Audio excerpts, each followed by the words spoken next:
6년 전부터 이곳에 살고 있는 음정희 씨는 집 근처 초등학교만 보면 속이 상합니다. 학교가 문제 있는 게 아니라 여기 다니는 학생들, 이제 학부모들이 문제인 거죠. 그래가지고 보면은 이제 요 주변에 그냥 일반 아파트 있고 임대 아파트하고 이렇게 같이 있다 보니까 임대 아파트 애들이 입학하는 거를 좀 저지를 한다던가 그런 학부모들의 목소리가 좀 많이 컸던 거죠. 또 유치원도 또 그게 그렇게 된다고 하더라고요. 유치원에서도 유치원 엄마들이 이제 임대 아파트에 있는 애들은 받지 말아라 이런 소리도 막 들려온다고 그렇게 얘기가 들었거든요. 이 아파트 단지엔 일반 분양 아파트와 국민 임대 아파트가 섞여 있습니다. 음정희 씨가 사는 곳은 기역 학교에서 더 가까운데요. 하지만 음정희 씨는 기역 학교 말고 조금 더 떨어져 있는 미음 학교에 아이들을 보냅니다. 결국은 저쪽 학교로 가신 거예요? 네. 저쪽 학교. 네네. 저쪽 학교는 그런 게 없어요? 거의 다 저기는 그러니까 거의 임대 아파트 애들이라고 생각하시면 돼요. 행여 아이가 차별을 받지는 않을까 늘 노심초사하는 엄마들. 실제 학교에선 우려가 현실이 되기도 합니다.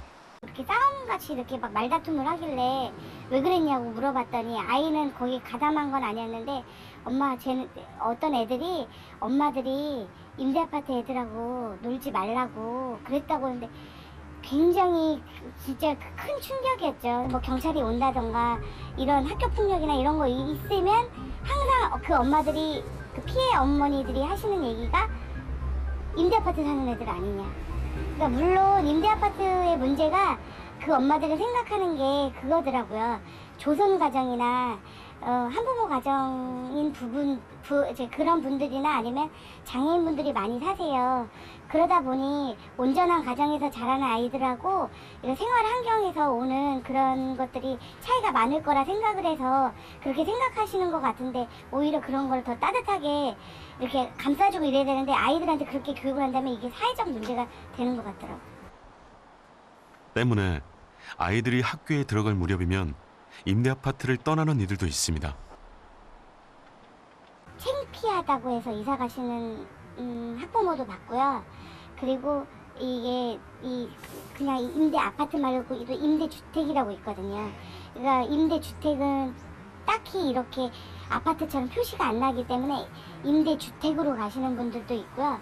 그 다음에 정부에서 또 이렇게 저소득층한테 지원해주는 제도도 있거든요. 그런 거를 지원을 받아서 일부러 또 전셋집으로 가시는 그런 분들도 봤어요. 그러나 두 사람은 임대 아파트를 좋아합니다. 사업에 실패한 후 이 집이 큰 힘이 되셨죠. 저희는 수중에 그냥 1,000만 원밖에 없었거든요.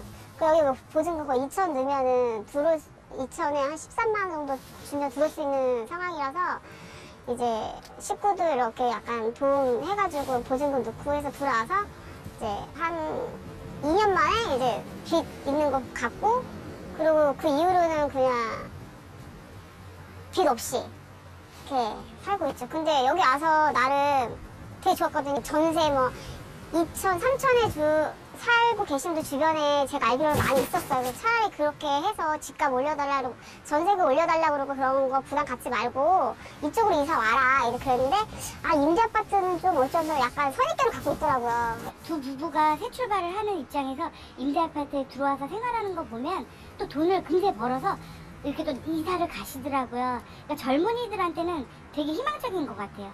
중장년층에서 생활할 때 자녀를 교육하고 살기에는 많은 문제점들이 생기거든요. 그래서 이런 거를 정부에서 좀 아시면 문제점들을 좀 개선해 나갈 수 있는 방법을 많이 모색을 해야 되지 않을까 이런 생각이 많이 들었어요. 한때 분양 아파트와 임대 아파트가 섞여 있는 아파트 단지에는 단지 사이를 구분하는 철조망이나 담이 설치되기도 했죠. 집이 성공과 부의 척도가 돼버린 현실. 임대주택은 그 속에서 외딴 섬처럼 자리 잡고 있습니다.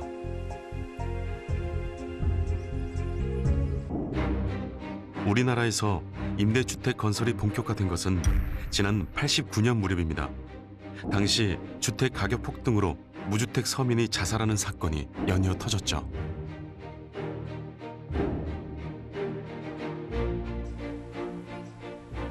주택 문제가 사회 문제로 떠오르면서 당시 노태우 정권은 정권 안정 차원에서 대규모 주택 건설 계획을 발표합니다. 이른바 주택 200만 호 건설. 그 한 축이 바로 공공임대주택이었습니다.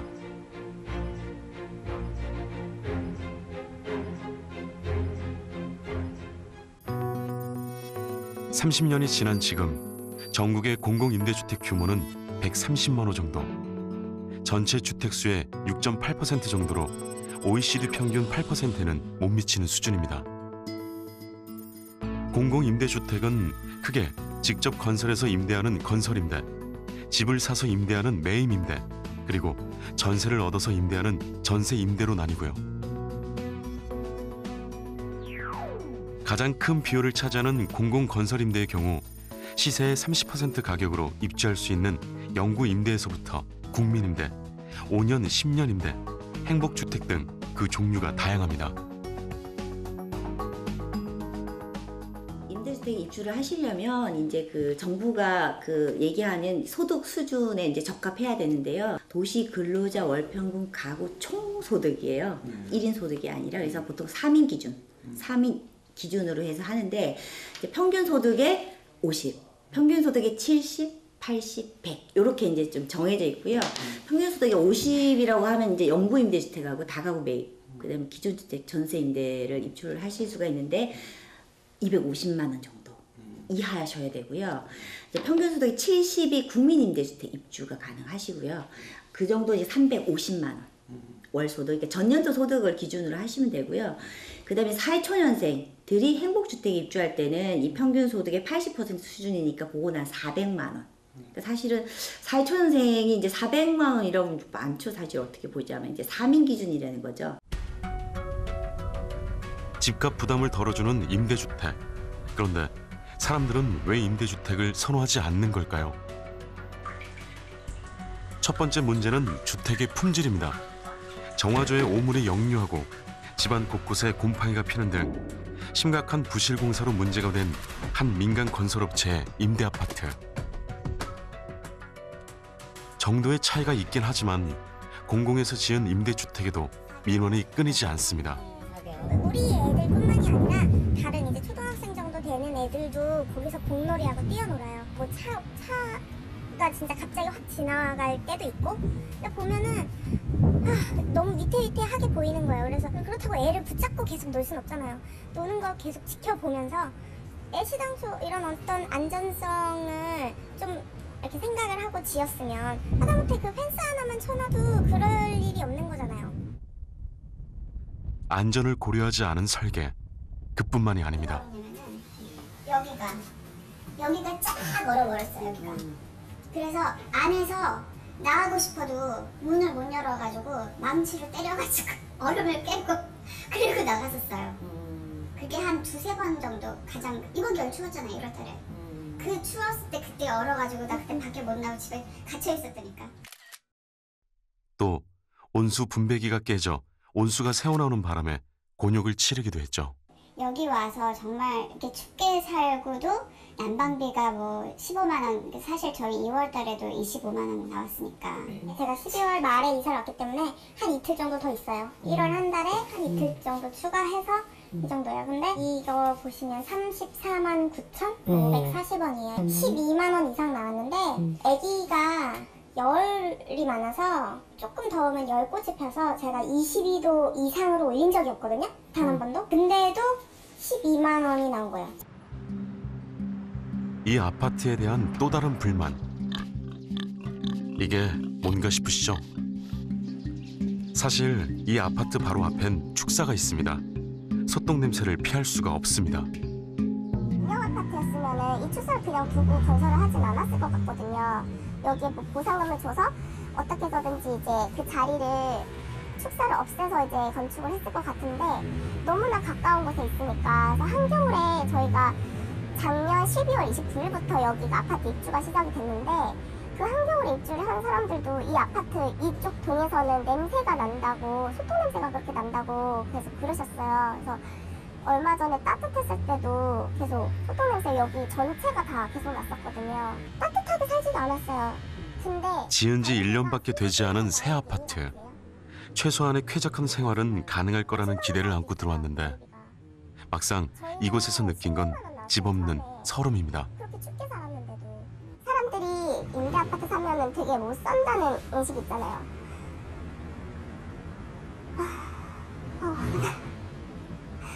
그래서 그런 인식이 있는데 집까지 이러니까 속상해가지고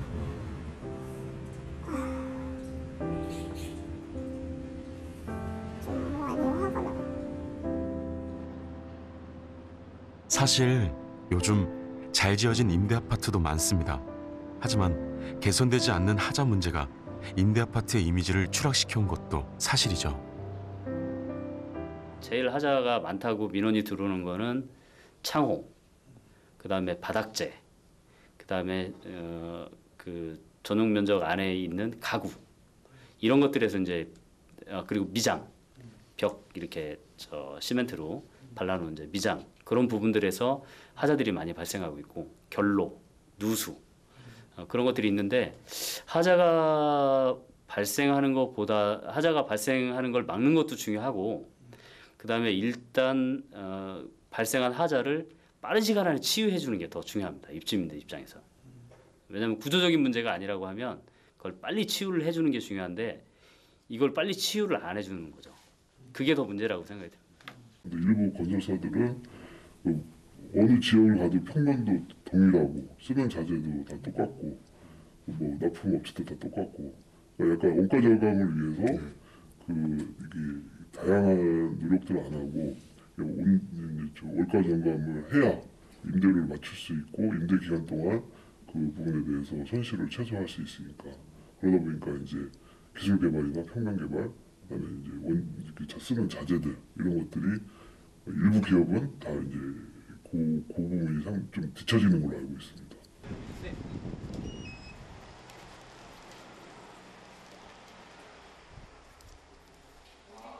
취준생 김영범 씨.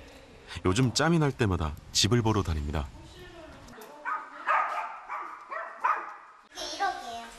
이게 근데 1억. 그게 평수는 한 15평 정도 나올 것 같아요. 전용으로요? 전용으로.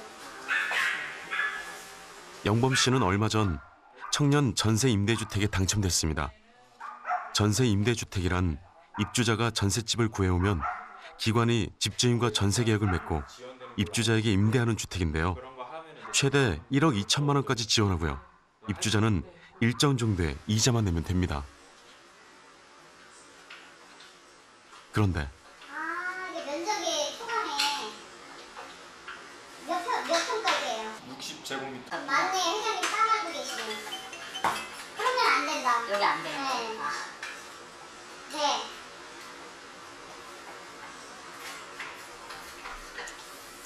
결혼을 하셨으면 되는데 아깝네요. 마음에 딱 드는 집인데 집 크기가 규정에 맞지 않습니다. 규정상 60제곱미터 이상의 집은 안 된다네요.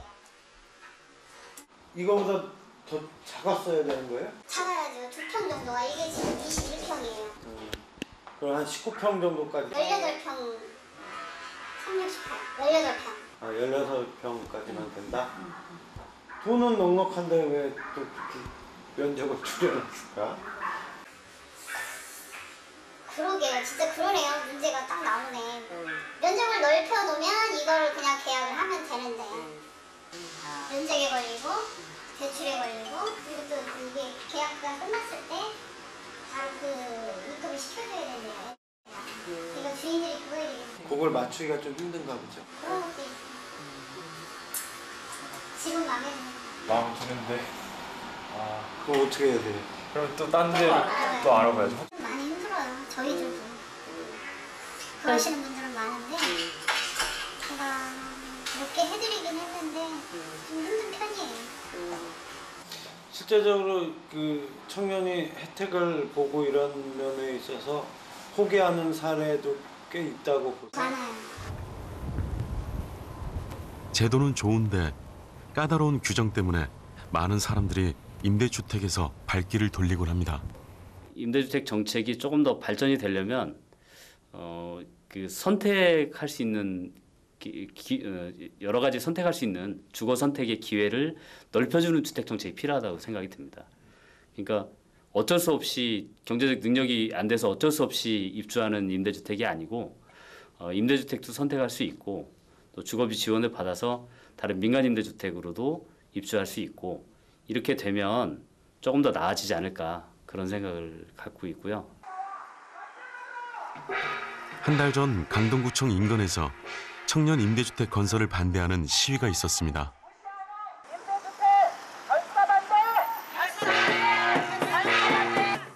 임대주택 몰아지면 성내동은 다 망한다.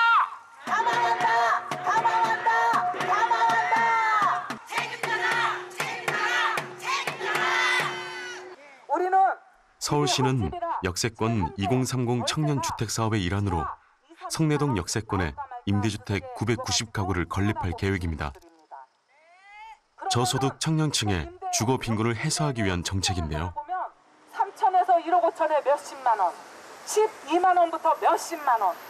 그 청년들을 위한 겁니까?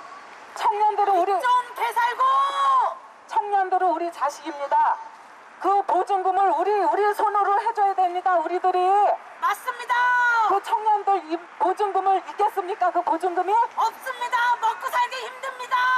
8년간만 임대하고. 주민들은 이 사업이 청년들을 위한 정책이 아니라고 주장합니다. 지금 기사들이 청년 반대하는 걸로 내보내가지고 막 댓글이 뭐 마개 할멈들이 뭐 어쩐다고 뭐 별소리 다 해요.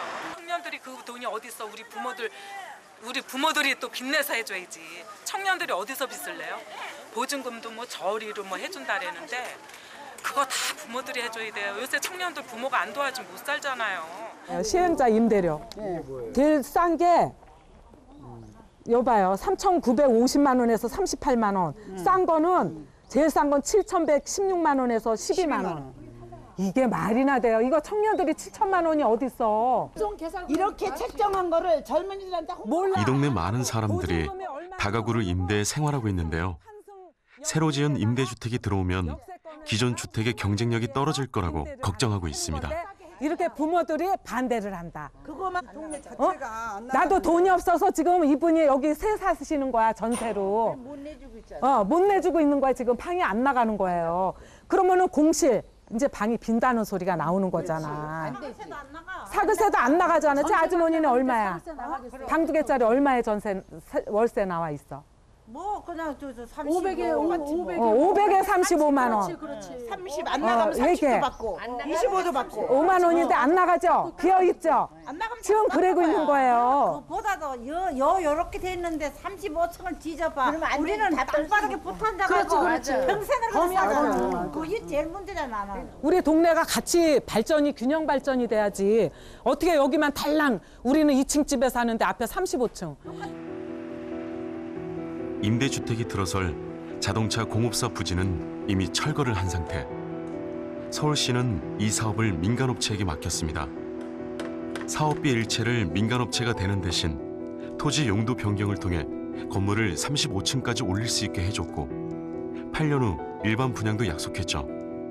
주민들은 주택가도 함께 발전할 수 있도록 주택가의 규제를 풀어달라고 요구하고 있습니다.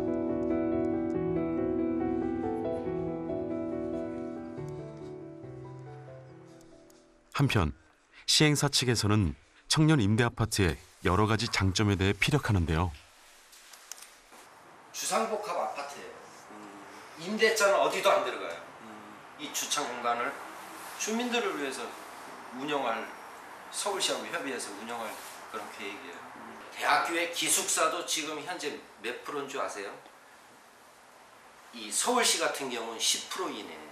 10% 정도밖에 안 돼요. 기숙사가. 학생 수에 비해서. 지방 같은 경우에는 20%예요. 기숙사가. 자, 그러면 그 8년 안에 자, 대학교 기숙사도 더 지어질 것이고 그러면 그만큼 또 수용 능력이 늘어나고 이렇게 하면서 사회 문제가 8년이라는 기간 동안 상당 부분 완화가 됩니다. 어느 적정 시점에서 요 정도면 됐다 그러면 이 정책이 끝나는 거일 수도 있겠고요. 이거 해보니까 정말 너무 좋더라라고 한다면 더 연장할 수도 있는 부분이고 이렇게 되는 겁니다. 그래서 그 8년이라는 그러면 저희들은 이거 져가지고 한 20년 동안 임대한 다음에 20년 후에 일반 분양 전환해. 그렇게 하면 우리는 돈 묶여놓고 20년 뒤에 말이 안 되잖아. 사업성. 그러면 이 사업을 누가 할까요? 지금 사회 문제가 바뀐 거죠. 하지만 일각에서는 이 사업에 대해 비판적인 의견을 내놓기도 합니다. 인근 주민의 입장에선 상대적 박탈감을 느낄 수밖에 없다는 거죠. 그 주변에 사는 이 거주자들은 상당히 내가 서울시는 나는 뭐지? 나도 보호를 받아야 되는 자격자인데 나는 모른 척하고 나는 뭐 이거 규제 풀어달라니까 용도 변경도 안 해주면서 얘는 뭐냐 이렇게 되는 거죠. 서울은 특이한 땅이 없잖아요. 그러다 보니까는 그다음에 이제 돈도 또 이제 많이 들잖아요. 어떻게 보자면 땅값이 비싸잖아요. 이게 건설비가 많이 들죠. 그러다 보니까는 추가적인 돈을 주는 것보다 민간업자와 사실 딜을 하기 위해서 이 땅을 줘서 청년주택을 짓게 되면 10층짜리를 지금 35층인가 짓잖아요. 그러니까 20층짜리가 35층으로 해줄게. 라는 게 특혜인 거죠. 그럼 이 사람은 추가적으로 짓거나 이런 거 이제 다 혜택을 보는데 이제 주변 사람들은 나는 저층에 3, 4년 동안 아무런 정부 지원도 못 받고 이렇게 사는데 여기는 8년 지나면 집값도 오를 거고 이게 상대적인 박탈감이라 그래야 되나요? 최근에 이제 청년 역세권 2030 같은 경우는 너무 조금 민간 시장에 치우친 대책이 아닌가 이런 좀 비판이 있는 것 같고요. 지하철 역세권에 지어질 35층짜리 주상복합 아파트. 8년 후 일반 분양이 되면 그 수익이 엄청날 것으로 예상되는데요. 과연 서울시의 입장은 어떨까요? 현재 민간임대주택수법에는 8년 이후에는 분양할 수 있도록 되어 있습니다. 분양해야 한다는 아닙니다. 그건 이제 사업 시행자의 선택 사항이 되는데요. 저희는 그러한 부분에 대해서 우려를 사전에 감지하고 첫 번째는 저희가 거기에 대한 대책으로 저희가 그 공공리치라는 그 제도가 있습니다. 시민 펀드 조성을 해가지고요. 그러한 리치 제도를 만들어서 저희가 8년 후에 분양하는 주택을 저희가 매입을 해서 지속적으로 임대주택으로 쓸 예정이고요. 두 번째로는 민특법에 지정되어 있는 8년 임대 기한을 좀 지자체의 재량에 맞춰서 좀 늦출 수 있도록 해달라라는 건의를 했고 정부에서 지금 적극적으로 검토를 하고 있습니다. 사회 구성원 간의 불평등을 해소하기 위해 시작된 임대주택. 뜻밖의 임대주택이 사회 구성원 간 갈등 요소가 되고 있다는 점 또한 우리가 외면할 수 없는 현실입니다.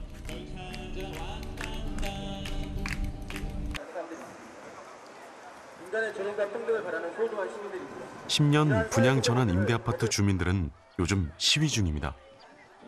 분양 전환 임대 아파트란 입주자가 5년 또는 10년 동안 아파트를 임대하고 그 후 우선적으로 아파트를 분양받는 것을 말하는데요.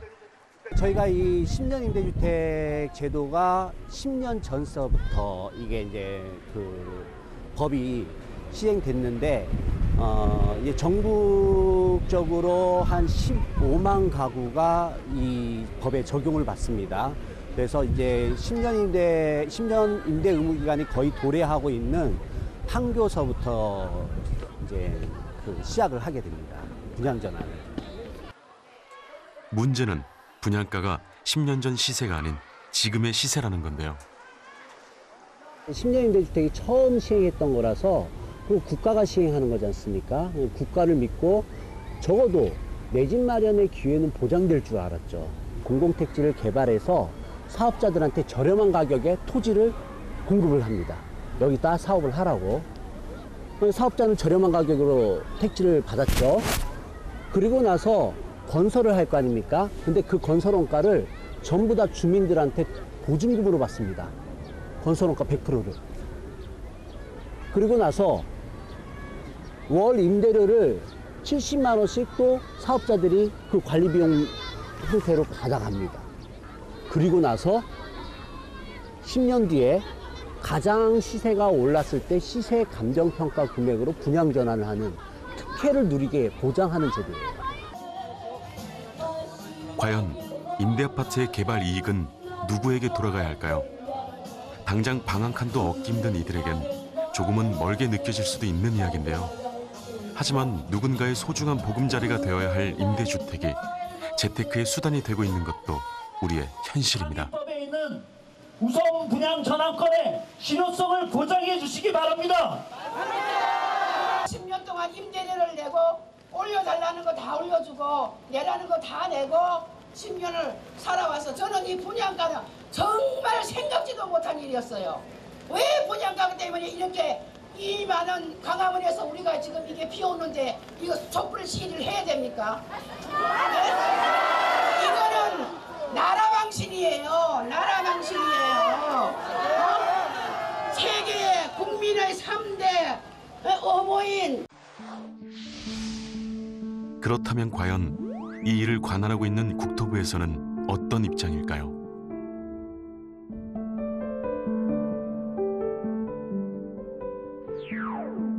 국토부에서는 일단 임차인과 충분한 논의를 거치겠다는 원론적인 입장만 내놓고 있습니다.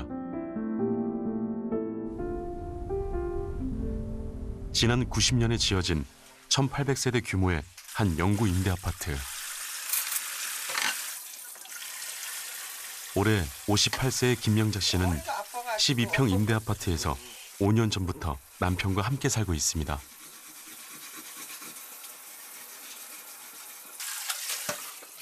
기초생활수급자인 부부의 생활비는 생계비 50만 원 정도가 전부. 하지만 임대료와 관리비로 20여만 원을 내고 나면 남은 돈은 얼마 되지 않습니다.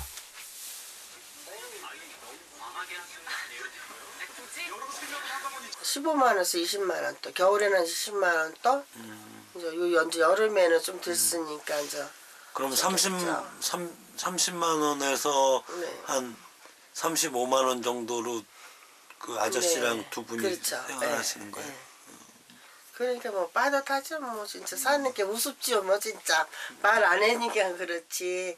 남한테 표현을 안 하니까 그렇지. 그러니까 아는 사람들은 그래요. 날들어 너는 맨날 벗고 다닌다 하면서 밝혀. 그럼 안 웃으면 어떡하냐고. 뭐 없으면 없다 그러면 누가 돈을 줘요. 안 주지 않습니까? 없으니까 없는 나도 없어 하면 더 없어 보이고 더 천해 보이잖아요. 그래서 사람이 그렇잖아요. 없다 하면 더 천해 보이잖아요. 그래서 난 마음이라도 있어요. 항상 마음에 있어요. 그래서 없어도 그러니까 내가 이제 하는 게 또 한 가지 또 있어요. 내가 이제 도토리 같은 거 해가지고 그걸 묵써가지고 저 목욕탕 갈 적마다 가지고 가요 한 번씩. 이제 그거는 거 팔아서 쓰고 이제 그렇게 가요. 묵을 써서 하세요? 내가 이제 그게 얼마나 나와요? 그거요 한 모에 이제 5,000원씩에 팔아요. 그러면 그 한 번 쓰는데 한 번 쓰는데 저기 이제 뭐랄까 5만 원 돈 벌어요. 한 번 쓰면 10개 정도 나오거든요.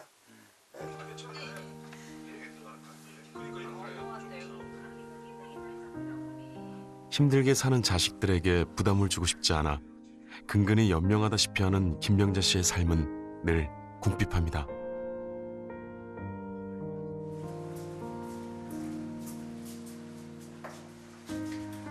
엄마 계세요? 김명자 씨는 수시로 아파트를 돌며 이웃을 살핍니다. 엄마가 자꾸 배 아프다 그래서 그럼 어떡할까? 엄마 병원에 한번 가볼까 우리? 고령에 거동조차 힘든 어르신. 엄마 그럼 오늘 머리 잘리러 갈까? 오늘 아이고 못 가서 앉지를 못한대. 많이 힘들어? 예, 나. 토요일날 일요일 와서 도와주는 사람 있으면 좋잖아 엄마 그치? 뭐 도와주는 거 필요 없어. 왜? 밥 한 숟갈만 먹고 안주만 안 먹고.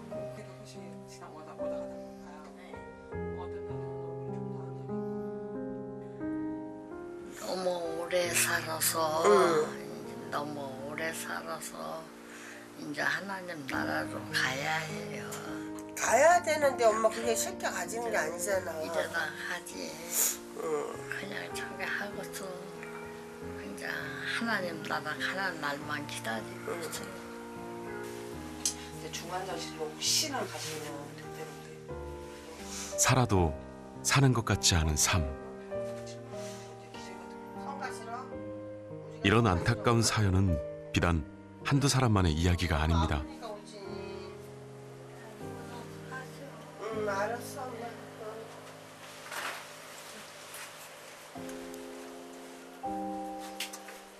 실제 많은 영구 임대 아파트의 주민들이 가난과 고독으로 피폐해지고 있는데요. 마음이 아파요. 저런 분들이 지금 많으신 거죠, 여기? 많죠. 거의 태반이에요. 장애자들도 많으시고 진짜 거의 그래요.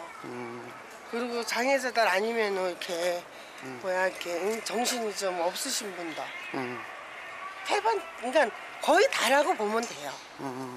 뭐 멀쩡한 사람은 별로 없어요. 여기가 막다른 골목에 돼서 들어오는 거지. 이게 여기는 성한 사람들이 못 들어와요. 여기는. 이곳에서 14년 동안 살았다는 한 주민은 더 심각한 이야기를 털어놓습니다. 떨어져 죽은 사람도 1년에 한 두세 명씩 나와. 그분들은 생활고에 시달려가지고. 생활고 때문에?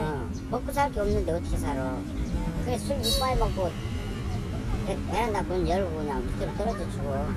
저 백칠동에서도 엊그제 여자가 또 하나 죽었잖아. 백칠동?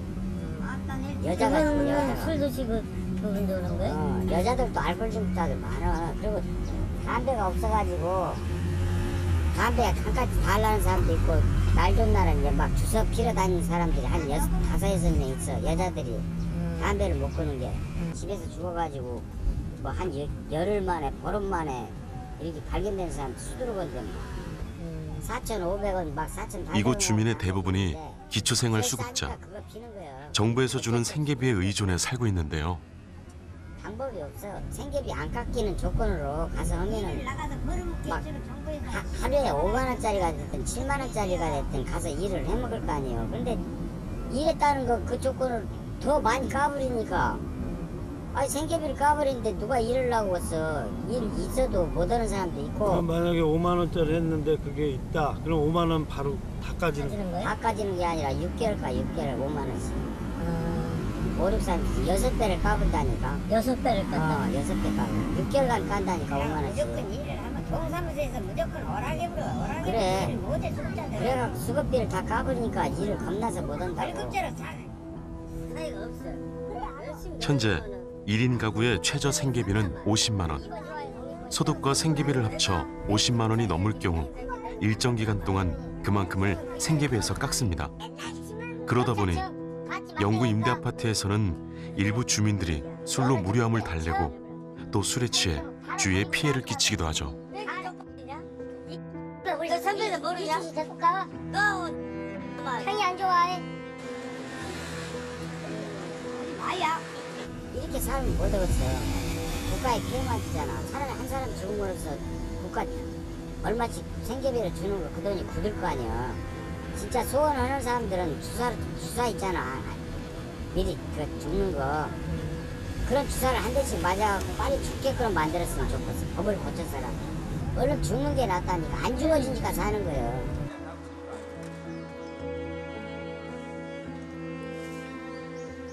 우리나라는 짓는 데까지만 국가가 지원을 하거든요. 지어진 다음에는 사실 국가의 재정 지원이 거의 없어요. 그걸 이제 LH공사나 SH공사 같은 사업 시행 기관이라고 하는데 그런데 이제 맡겨놓고 있다 보니까 사실 공공임대주택에 거주하시는 분들은 집뿐이 아니라 다른 사회 서비스, 장애인, 노인분들 여러 사회 도움이 필요하신 분들이 많은데 그분들에 대한 사회 서비스의 지원이 매우 좀 미진한 실정이죠. 그래서 우리나라처럼 공급 단계까지만 재정이 투입되고 이후 단계를 좀 국가가 나몰라라는 나라는 없다. 그 지점이 우리나라와 다른 나라의 공공임대주택 정책에 있어서 가장 큰 차이가 아닌가 싶습니다.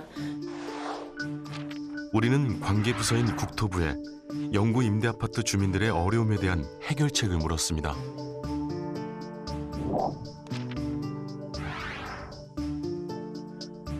국토부의 현실 인식은 우리가 바라본 것과는 상당한 온도차가 있어 보이는데요.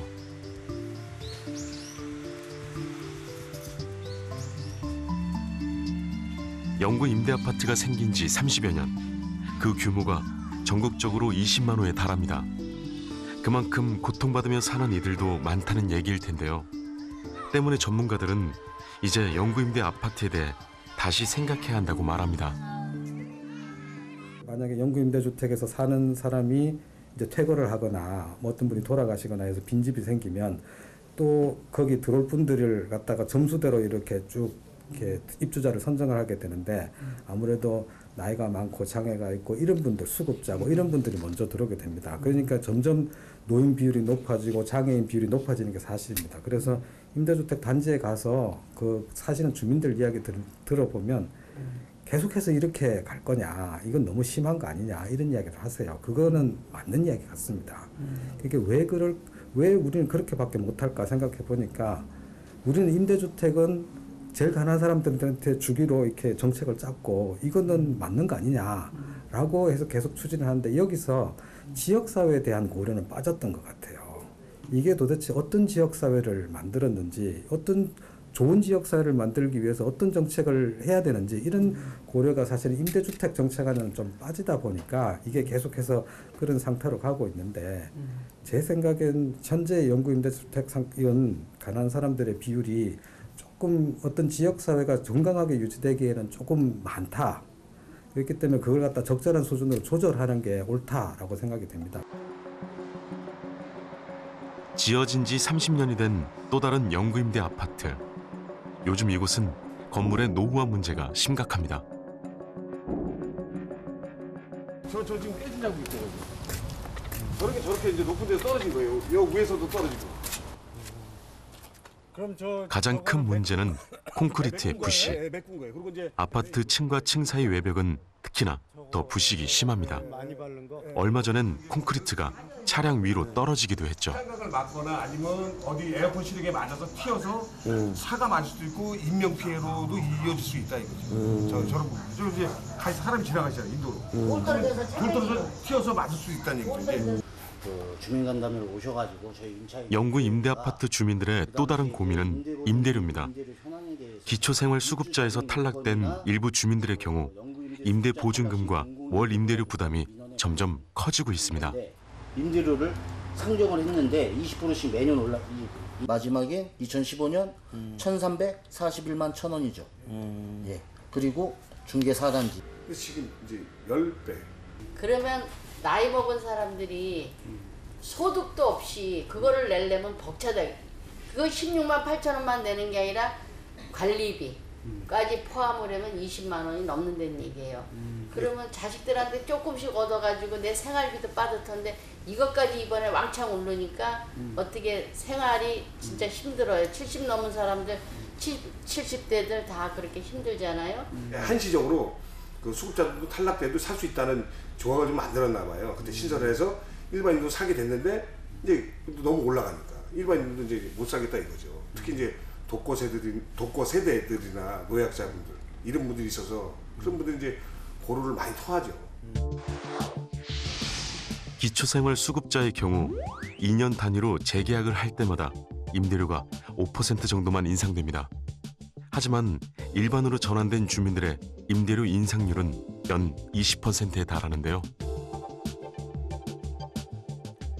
국토부에서는 이 문제에 대해 어떤 입장일까요? 기초생활수급자에서 탈락된 사람들의 경우 영구 임대주택에 계속 살 수 있게 하되 임대료는 그보다 소득이 높은 이들이 사는 국민 임대주택을 기준으로 책정하기 때문에 재계약을 할 때마다 20%씩 증액할 수밖에 없다는 입장입니다. 우리나라는 지금 그게 없는데 공공임대주택 거주자가 자기 소득의 몇 % 이상을 임대료나 유틸리티, 주거 그 기본 유지비로 사용하면 안 된다라는 기준들이 정해져 있어요. 미국도 그게 30%. 그러니까 50만 원이면 그 30%, 15만 원 이상을 주거비로 사용하면 안 되거든요. 이런 기준이 있는데 우리나라는 지금 현재 그게 없고 그런 기준은 마련될 필요가 있다고 생각이 되죠. 전통적으로 임대주택은 그 들어가는 사는 사람이 소득이 얼마냐를 고려를 해야 된다라는 게 사실은 그 임대주택 정책 교과서 같은데 이야기 되는 것들입니다. 근데 그런 임대료 체계는 아직까지 우리는 안 갖추고 있죠. 그래서 사실 만약에 임대료 체계를 갖다 바꾼다면 이 부담 능력을 고려한 임대료 체계를 다시 만드는 것이 합리적이지 않은가 이런 의견들이 있습니다. 저도 그게 장기적으로는 옳은 방향이라고 생각을 하고요. 또 전문가들은 공공임대주택 사업의 방향성도 바뀌어야 한다고 주장하고 있는데요.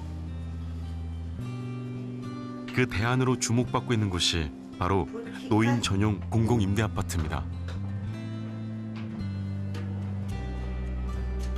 평생 폐지를 주우며 생계를 이어온 박창래 씨는 늘 따뜻한 방 한 칸이 그리웠습니다. 아유, 여기 이 집이 이렇게 낫다고 가라고 그러는데 와서 보니까 세상에 그렇게 좋을 수가 없어. 뭐가 제일 좋았어요? 예? 뭐가 제일 좋았어요? 예? 뭐가 좋으셨어요? 뭐가? 어떤 아, 이 집이 좋지. 그런 저기 음악 같은 건데 살다가 이런 데로 오니까 이게 얼마나 좋은 게야. 초가집에서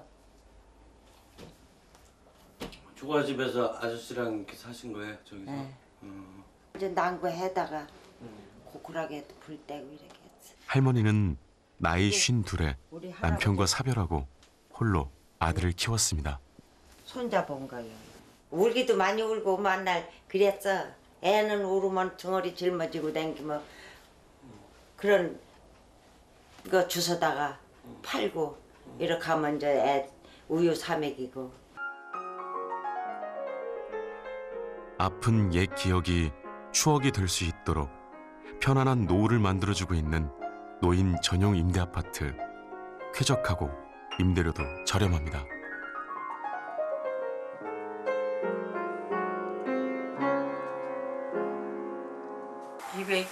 $200 조금 더 넘고 200 조금 넘고요. 월세가 38,000원에서 48,000원 정도는. 네. 아, 그거 내세요? 38,000원 LH에서 내줘요. 아, 내줘요?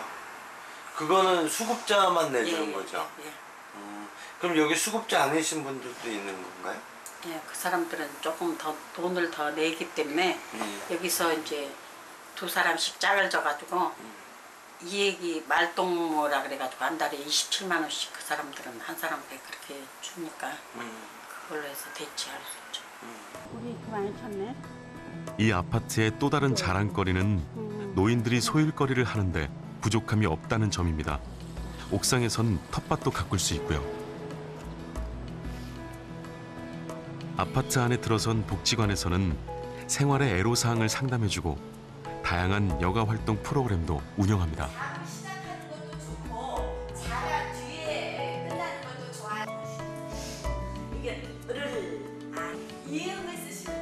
박창래 할머니는 요즘 학구열을 불태우고 있는데요. 그 외에도 바둑, 탁구 등 여러 가지 취미 활동이 가능합니다.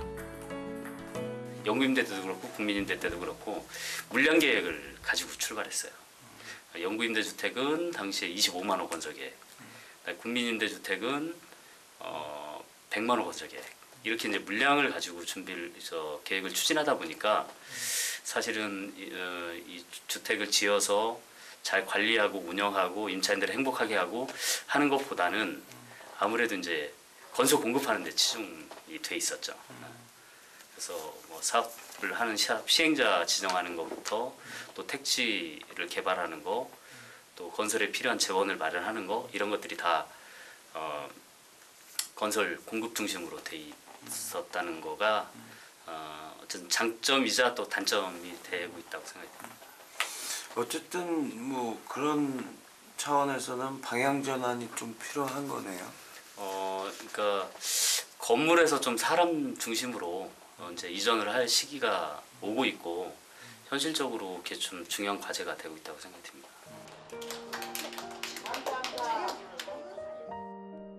어떤 사람들에겐 공공임대주택이 분명 삶의 든든한 버팀목이었을 겁니다. 하지만 공공임대주택은 아직 갈 길이 멉니다. 임대주택이 좀 더 많은 사람들에게 행복했던 삶의 기억으로 남게 될 때 비로소 임대주택의 미래도 밝아지지 않을까요?